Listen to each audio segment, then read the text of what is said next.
From the CISO series, it's Cybersecurity Headlines.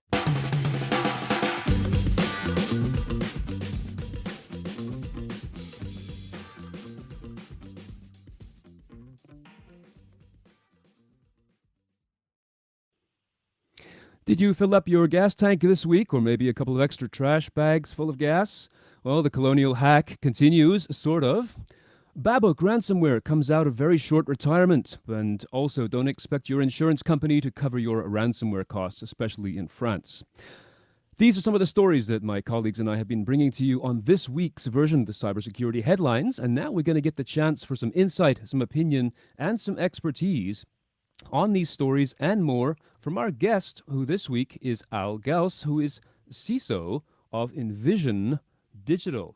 Al, welcome to the show. Thanks for having me. Great to be here. It's a great pleasure, and we are looking to cover a number of great stories this week, as always. Very busy. The key to this show today, this week, is that our sponsor is Altitude Networks. I'll be speaking about them a little bit later on as well. And also, if you are on Crowdcast, welcome, to make your comments, put them up there. We can check out your comments and address them on the air, even if they are a few seconds behind our story. So, Al, we have just 20 minutes to cover a number of stories here. And the first one, of course, is the biggest story of the week, which is that the colonial hacker story, of course, with the pipelines and the oil tank farm being shut down. And this is an ongoing story. There were at the beginning of the week prices of shortages and price gouging. But my concern, I think, here is that this is also an issue about infrastructure weakness. It's one of the many stories, some of which are reported, some of which are under the radar, about infrastructure endpoints getting hit. So, do you feel that more should be done from perhaps a regulatory standpoint to make more proactive cybersecurity measures, or are the reactive contingency procedures sufficient or insufficient at this point? Yeah, I think a few more of these will probably happen, and unfortunately, I think at some point there will be some situations where there's public safety implications, and I think when that happens, I think we will see the regulators kind of coming onto the scene and taking some action potentially. I mean, that's not something we want as an industry, but unfortunately, I think that's where things are going to be going. I think I mean, if there's a silver lining here, the good thing about this is, I mean, these guys, DarkSide, for example, right? They had some kind of conscience, believe it or not, right? So Yeah, if you look at their manifesto, right, they listed a bunch of industries, sectors that they wouldn't go after, and their aim is not public safety harm or anything like that, right? So I think from that perspective, you could say we dodged a bullet, but this could have been, totally the other way around, where they could have taken it down for good for a long number, for long period of time, and that would have had significant impact. And you can extend this also to critical infrastructure, right? I mean, our national grid, for example, both the east and the west and in between, is vulnerable to some extent. So I think, I hate to say it, and I think, some colleagues of mine kind of frowned upon us calling it, wake up call, but it is what it is. Let's figure out how to go from here, basically. One quick additional question to this, if I may. The reports today are that Colonial paid the ransom, but also that the actual tool that was then provided to them was too slow, and so they actually rebuilt or went back online through their own backups. So, I mean, there's obviously a gap here in terms of the procedure for dealing with these kinds of people vis-a-vis the kind of backups people have. Any observations about that, if it is indeed true? Yeah, I mean, you have to. I mean, look, we have to we have to understand who we're dealing with, right? I mean, they tell you a bunch of things on their website that they will give you, the keys, and they'll help you recover and give you the data back, et cetera, et cetera. It's not like these guys have, SLAs or RPO, RTO times, right? That they commit to. So take what they say with a grain of salt, and you should have contingency plans. And unfortunately, I think from a cyber perspective, we spend a lot of time on cybersecurity, not a whole lot of focus on cyber resiliency, which to me is just as critical nowadays, because things are going to happen, and then you have to be able to recover fast and get back your business back in operations. And so we tend to spend less time on that and more time on proactive, preventative, detective measures, but not so much on the responsive and recovery side of things. So that's my observation, and it's unfortunate, but I think we need to good. You need to better on both sides, basically. Cyber resiliency, I like that term. Yeah. Just a comment from John here. We are getting closer to the Internet of Deadly Things. Closer to the Internet of Deadly Things. That's a nice new term. Very, very appropriate, of course. So to Yeah. move on to another story from this week, we have the China's People Liberation Army Unit 61419, famous for doing these kinds of things, Hmm. purchasing foreign antivirus products. This was a story from Recorded Future saying that these documents were being purchased. There's a number of the big names involved here, like Kaspersky and Norton and Symantec. They Yeah. were purchasing English language versions of the antivirus software, and so the analysts were thinking this may be a little bit suspicious because if it was for legitimate use, they would have perhaps purchased Chinese language ones. So the recommendation, of course, is that people monitor these specific brands. Do you think this suggestion for monitoring these brands has any teeth, or does this entire story have any teeth, or is this just simply standard practice for intelligence agencies around the world? No, I think it has to definitely. I think there's a lot at play here. I think we should monitor all commercial open source tools that we use right through our supply chain, and keep track of what's going on with them. Keep in contact with the vendors, et cetera. But I think there's another story here that I think we're missing. If you really look at the list, right, they're talking about some of the more commonly used antivirus, anti-malware tools. But I'm thinking, I may be wrong, but I'm thinking, this could be a potential distraction, right? So think of it this way, they maybe they want us to focus on these tools and keep an eye on these tools, but in reality, they're really focused on other tools, maybe more the advanced threat detection protection tools such as like CrowdStrike and Carbon Black and some of the other ones, right? So I don't think it's far-fetched that this could be a distraction where they're trying to get us to focus in one area, but they're going Yeah. to target other areas, Look right? over there. Yes, Exactly. absolutely. Yeah, yeah. Very, and it's that kind of awareness, that kind of clear thinking, which I think must be substantially reinforced in organizations to, again, not take things on surface level. So, very wise comment indeed. Now, from a financial standpoint, the French insurance company AXA is, at the Mm, request of the French government, has decided to end ransomware reimbursements. And this, again, is one of these stories of the ongoing business, the commerce of ransomware, in terms of a story that I'll never forget from a few weeks back when a company, a retail company in the UK called Fatface, was hit. And the ransom was basically decided upon based on an analysis of what the insurance company would pay out. So yeah. this is once again hedging one's ransom against what you can expect your response to be from the insurance providers. So the French insurance companies are not going to do this anymore. And the interesting part about this, of course, is that 41% of claims were ransomware related in the first half of 2020, with a 260% increase in ransomware attacks on the Yeah. year. So this is a large component. Do you think that this kind of financial assessment, almost hedging, will be the engine that drives more proactive security measures if you know that you're not going to get covered by your insurance company any longer? Will this help? Well, let me respond this way. I think first and foremost, if you look back at some of the major disasters we've had and things like that, like the fires and the floods and whatnot, when one large insurance underwriter makes a decision in terms of policy and coverage, others typically follow, right? And so Yes. just because this is happening in France doesn't mean it's not going to extend to U.S. or other European countries or even Southeast Asia and APAC. So I think the trend is going to be over time is that yes, they're going to pay out less and they're going to stop that policy. But what that means, for us is yes, as an industry we have to, but unfortunately, because we're going to be focusing more on proactive and like I said before, preventative detective measures, but not so much on okay, how do we recover when badness happens, right? Right. It's going to happen, right? The old saying, we have to be right all the time, and they just have to be right once. Well, that's going to continue to happen. So I think we also have to be ready for it and be able to recover and not just rely and put all our eggs in one basket and continue to look for that silver bullet, in terms of proactive and detective controls to take action against these things. They're just going to happen, unfortunately.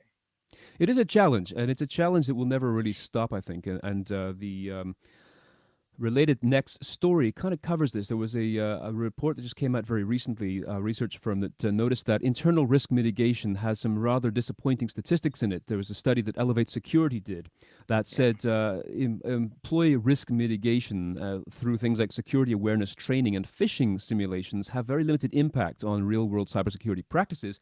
In yep. fact, and this is the statistic that I love to hate or hate to love, users with 5 or more training sessions are actually more likely to click on a phishing link than those with little or no training.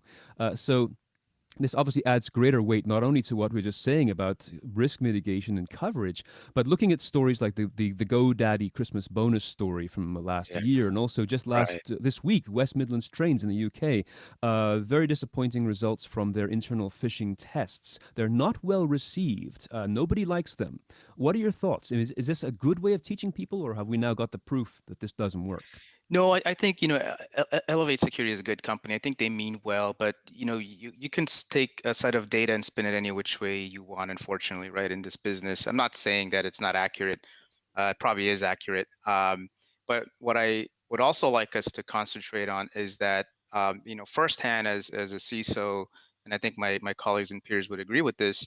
We get firsthand notification at times when there is such an attack that gets through our filters, whatever controls that may be, and it is caught by the end user, and they tell us about it. They tell these stories, water cooler stories, so to speak, right? And so Mm, so the reality is that it's working. It may not be 100%, okay. may not have 100% success rate, but at the end of the day, my users tell me that it's working. So I think there's a place for both, right? For a lot of different controls to be put in place. I'm not saying go buy every single tool out there, but I think uh, trying to building that security mindset in our users, right? It's not just a product security thing where you have to teach the developers. The security mindset has to be within everybody. So the training and awareness, and just teaching people to be curious and not click on links. I think that goes a long way. But I think you also need to augment that with proactive controls, and also reactive controls, meaning in terms of, okay, if somebody does click something and there is ransomware, for example, we've been talking about, how do you go back and recover, right? What does recovery look like? Have we tested? Have we done tabletop exercises from a business continuity perspective? So Right. all those things need to be considered as well. It's not just, there's no silver bullet here. I think everybody has a part to play. Yeah, no silver bullet at all, and it's an ongoing battle. Absolutely. Just want to acknowledge a comment from John here about insurance, about our insurers story of a couple minutes back. Maybe insurers will require now more vulnerability analysis before insuring. Very salient point indeed. Yeah, I mean, look, we've all, for the most part, dealt with insurance companies, looked at our policies. I don't think they go as deep as probably they should in terms of verifying controls. I speak firsthand because I'm reviewing policies right now. They ask some questions. There's a questionnaire, and it gets uploaded someplace, and you get your underwriting done. So I think more will be done in terms of scrutiny. Excellent, excellent. Our sponsor this week, we are so glad to have Altitude Networks back with us as our sponsor for our show here. Uh-oh, somebody at your company just accidentally shared the board of directors deck by a link on the company Slack channel, and the link is open to all employees.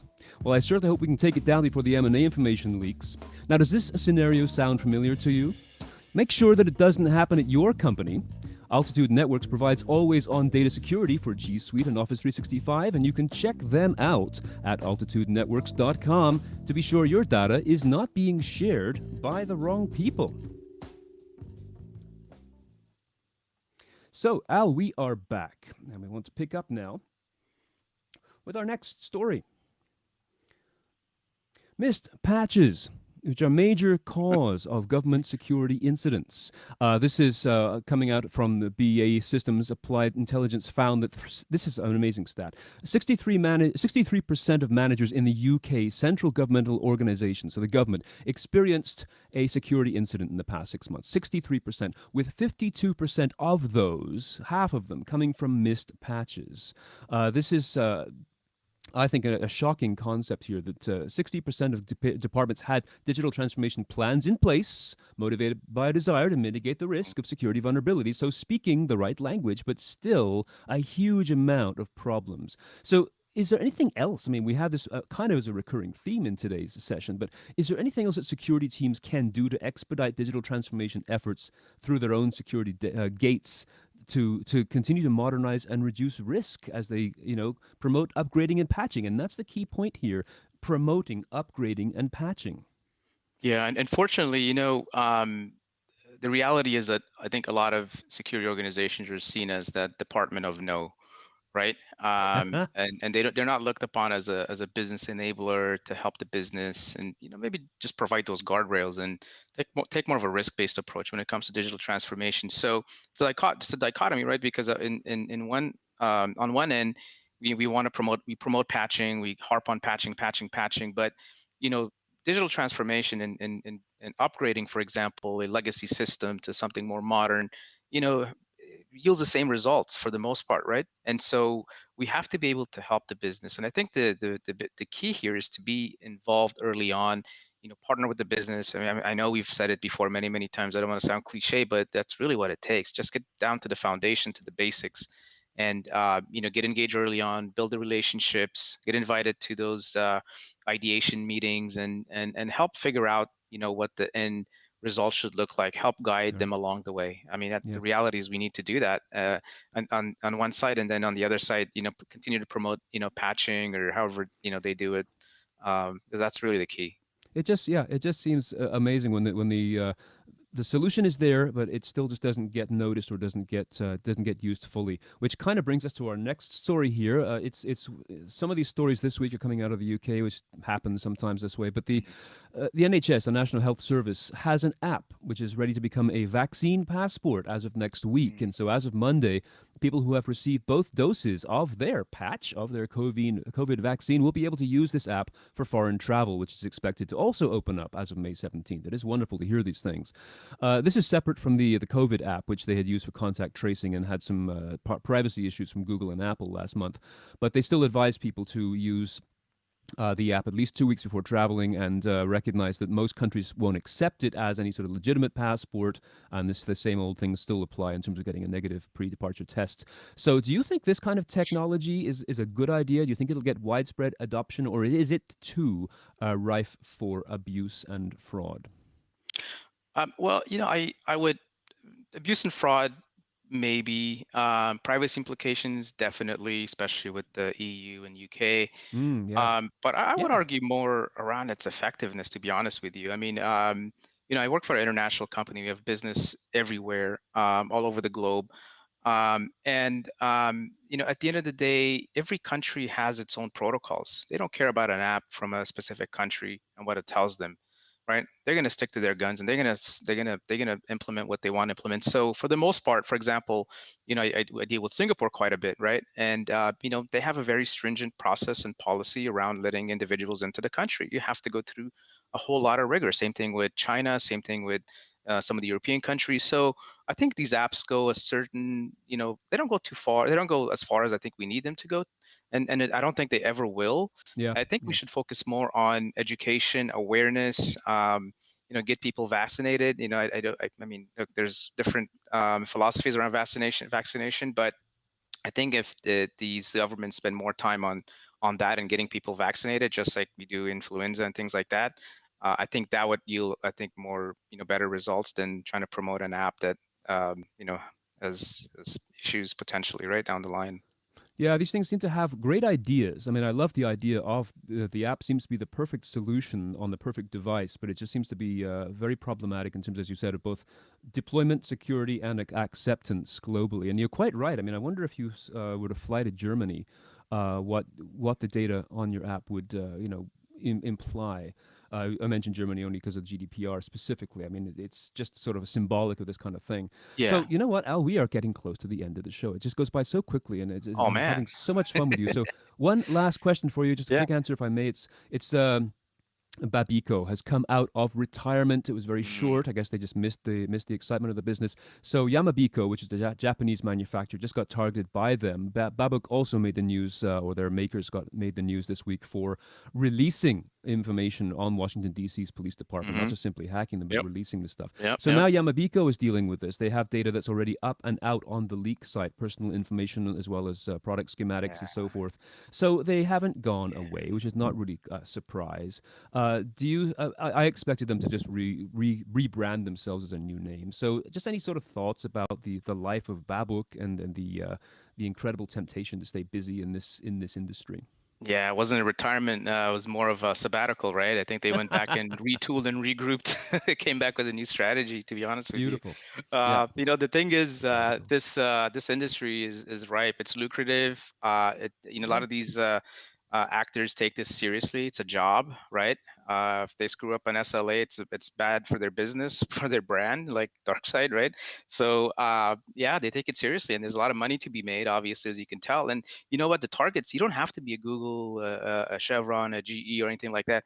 You could be a no-name company that has, good revenue, good income, and maybe, not as good security. And those are the profiles that they target. So I wouldn't doubt if they had a whiteboard or a Kanban where, they have all these companies and they profile them and they prioritize them and they execute Oh. just like, we do projects and initiatives. Oh my goodness! I see a university level business course right there. Kanban for cybercrime. That's Exactly. we started this session today talking about their integrity and their good ethics, and we end it with Kanban for cybercrime. I do love that. So Al, this has been so much fun. Was any one of these stories your favorite? Any one that particularly stands out for you as either a thumbs up story or an eye roller? The ransomware is just amazes me, right? Like I said, it's a business. It's a lucrative business. It's going to continue to happen. Unfortunately, hopefully, there won't be public safety implications at play here. But those are the ones that I'm keeping an eye on. Those are the ones that I talk to my CEO about, and those are the ones that keep me up at night. That's So for sure. where would you, I want to thank you very much for being our guest today as a CISO of Envision Digital. Are there places that you would like people to connect with you or, contact you on LinkedIn or anything like that? Yeah, absolutely. I'm on LinkedIn, Al Gauss, probably the only ones there. So, yeah, feel free to reach out. I'm happy to chat about any of these topics or anything else that's on your mind. Well, that is wonderful, Al. Thank you so much for being with us Thank you, today. I guys. really, really Yeah, enjoyed that this is and awesome. Thank you. just lots of fun. Cheers. So we are here, another session done, and this is a learning process that continues.